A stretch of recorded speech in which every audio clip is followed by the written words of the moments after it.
Bonjour à vous les colibris de cet univers. Alors aujourd'hui, la quatrième vidéo de la série des 5 vidéos sur ce que j'ai appelé le syndrome post-confinement. Donc pour toutes les personnes qui actuellement se sentent fatiguées, déprimées, en perte de repères, apathiques, sans motivation, comme en dépression, comme en burn-out ou parfois même angoissées.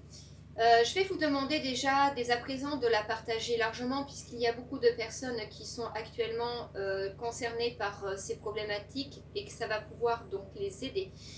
Et si vous voulez être sûr de recevoir toutes les vidéos, si vous regardez en dessous de cette vidéo, en haut à droite, il y a une petite cloche.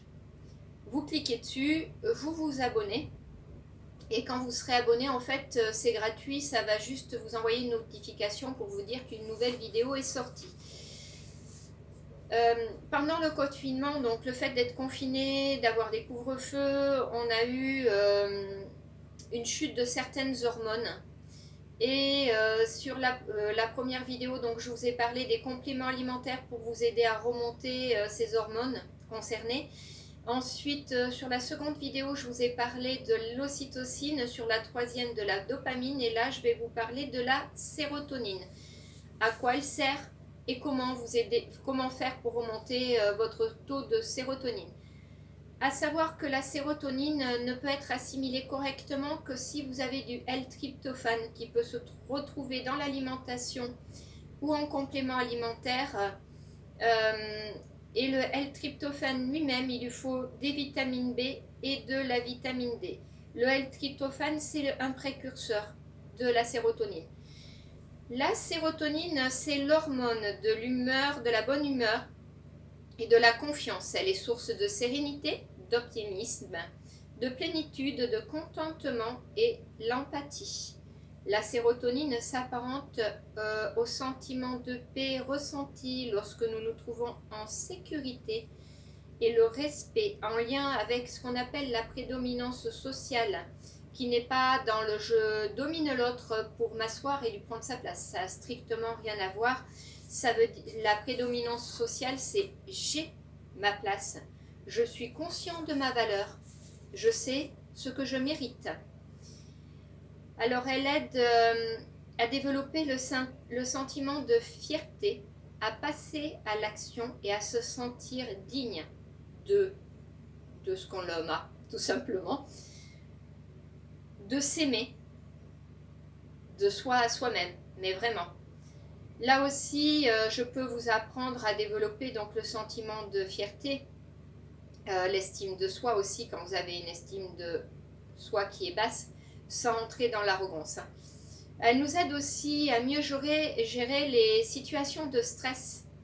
Alors, pour comprendre un peu pourquoi la sérotonine a pu chuter pendant ce confinement, un animal en cage, donc enfermé, comme le confinement, les couvre-feux et avec le télétravail, et ben en fait, il va être stressé et il va sécréter ce qu'on appelle du cortisol, c'est l'hormone du stress, qui fait grossir et rend agressif. Donc les carences en sérotonine, ça suscite des troubles de l'humeur, dépression, comportement négatif, état apathique, irritabilité, agressivité, démotivation, perte de plaisir, émotivité, impulsivité, des troubles du sommeil avec de l'insomnie et des réveils nocturnes, des anxiétés, voire de l'angoisse, la fatigue et l'épuisement. Et se réveiller le matin devient difficile parce que quand on est comme dans un état dépressif, il devient compliqué d'arriver à trouver l'élan de se lever le matin. Les envies de sucre aussi, avec les troubles compulsifs sur l'alimentation et tous les désordres digestifs qui vont avec, sans compter la prise de poids.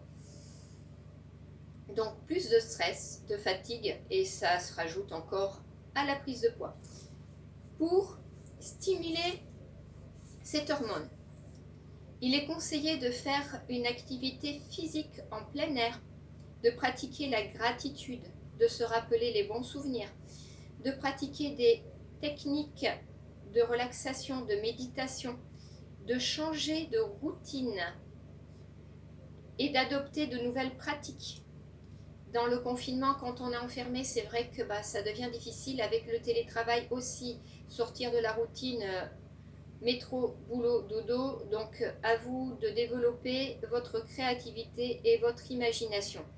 Et n'ayez pas peur de l'ennui, parce que si vous observez les enfants, souvent c'est quand ils s'ennuient qu'ils trouvent les meilleures choses à faire et qu'ils créent, qu'ils inventent, et que des fois ils jouent avec 3 petites choses, un petit bout de bouchon en plastique, un bout de ficelle, un bout de bois et un caillou, et voilà, c'est parti pour la journée avec beaucoup d'imagination. Maintenant, face à ça, dans les possibles, pour prendre l'air quand on est confiné, c'est tout juste, c'est juste ne serait-ce qu'ouvrir toutes les fenêtres en grand, j'allais dire de toute la maison, de tout l'appartement, quitte à mettre une veste, une doudoune, ça n'a pas d'importance. Mais vraiment prendre l'air, faire de la méditation, toute fenêtre ouverte. Si vraiment vous ne pouvez pas sortir, l'idéal évidemment c'est de sortir, d'aller prendre l'air, d'aller faire ça à l'extérieur, quoi. Ça peut être aussi faire du sport dans son salon, toute fenêtre ouverte. Donc par rapport à ça, ça peut être aussi pratiquer une activité physique. Il n'est pas dit que ça soit une activité physique qui soit intense et forte, une activité physique, de la danse, de la marche. Qu'est-ce que vous pouvez faire encore? Comme je vous ai dit, du sport dans le salon ou à l'extérieur.